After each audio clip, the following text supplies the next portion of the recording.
Hello यो स्वागत है आप सभी का मेरे यूट्यूब चैनल स्कूल ट्यूशन गुरुजी में। आज हम बात करेंगे कार्यपत्रक 14 की, जो कि 12 नवंबर के लिए जारी किया गया है। ये कक्षा 8 का हिंदी विषय का कार्यपत्रक है। यहाँ बच्चे अपना नाम लिखेंगे और यहाँ अपने कक्षा अध्यापक का नाम लिखेंगे।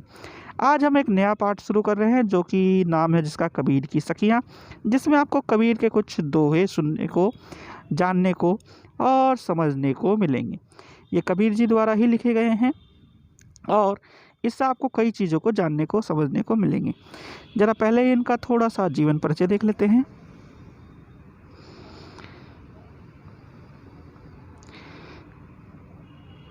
कबीरदास का जन्म संवत 1455 यानी सन 1369 में हुआ था। जनश्रुति के अनुसार उनका जन्म एक विधवा ब्राह्मणी के गर्भ से हुआ, जिसने लोकलाज के भय से उन्हें त्याग दिया। एक जुल्हा दंपत्ति को वह लहतारा नामक तालाब के किनारे पड़े मिले, जिसने उनका पालन पोषण किया। वह ही कबीर के माता पिता कहलाए। इनके नाम थे नीमा और नीरू। कबीर की मृत्यु 120 वर्ष की आयु में संभवतः 1575 यानी 1518 ईस्वी में मगहर में हुई थी। तो बच्चों, ये इनका छोटा सा जीवन परिचय था। आइए जरा देखते हैं कि आपके कार्यपत्रक में इस बारे में क्या लिखा है। बच्चों, आज हम कबीरदास की सखियों को पढ़ेंगे। कबीरदास ने जीवन से जुड़े आचरण, व्यवहार व आदर्श की चर्चा अपने दोहों में की है। आपकी पाठ्यपुस्तक के पाठ कबीर की सखियों से हम आज दो सखिया दोहों को समझने का प्रयास करेंगे। आइए पढ़ते हैं। तो पहला दोहा है बच्चों आपका, जात न पूछो साधु की, पूछ लीजियो ज्ञान, मोल करो तलवार का, पढ़े रहने दो म्यान। इसका भावार्थ है, हमें किसी साधु की जाति या धर्म से कोई मतलब नहीं होना चाहिए, बल्कि उसके ज्ञान से मतलब होना चाहिए। जैसा मोल भाव तलवार का करना चाहिए, ना कि उसकी म्यान का, क्योंकि युद्ध में तलवार की उपयोगिता होती है, म्यान की नहीं बच्चों। चलिए अगला देखते हैं बच्चों।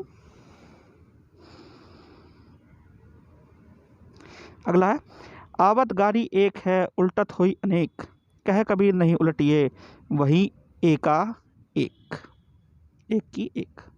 इसका भावार्थ है, यदि आपको कोई गाली दे तो उसे उलटना नहीं चाहिए, उलटने से वह अनेक में बदल जाती है।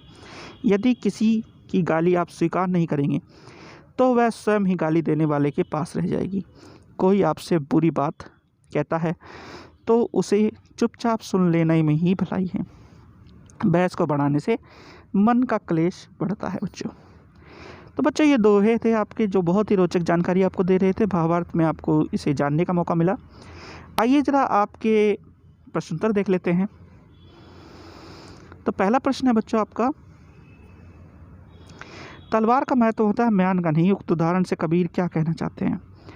तो तलवार का महत्व होता है, म्यान से नहीं। इस उदाहरण के द्वारा कबीर जी ये बताना चाहते हैं कि ज़रूरत पड़ने पर, यानी युद्ध के समय ज़रूरत पड़ने पर, या किसी भी स्थिति में, आप कोई ऐसी स्थिति में हो जब आपको किसी सामान की अति आवश्यकता हो, ऐसी स्थिति में वो सामान काम आएगा, ना कि वह वस्तु जिसको आप संजो कर रखे हुए हैं कि शायद वो हमारे किसी काम की हो। जैसे कि आपके जो टीचर्स हैं, या आपके जो सर हैं या मैडम हैं, वो आपको बहुत चीज़ें बताते हैं, वह आपके गुरु हैं और उनका जो ज्ञान है वह आपके काम आएगा। ये नहीं कि उनसे जो आपको जो है सुनने को मिलता है कि कभी आपको वो कुछ कहते हैं कि ये मत करो, वो मत करो, ये चीज़ें वो सब आपके भले के लिए कहते हैं बच्चों। तो इसी वजह से ये उदाहरण दिया गया है। आगे है, कोई हमें गाली दे या अपशब्द कहे तो हमें उसे वापस उलटकर गाली क्यों नहीं देनी चाहिए? तो बच्चों, कोई गाली दे या अपशब्द कहे, उसे वापस उलटकर गाली इसलिए नहीं देनी चाहिए क्योंकि जब आप एक गाली दोगे तो वो दूसरा गाली देना शुरू करेगा, तो फिर दोनों में गाली गलौज शुरू हो जाएगा और बात लड़ाई झगड़े में पहुँचेगी।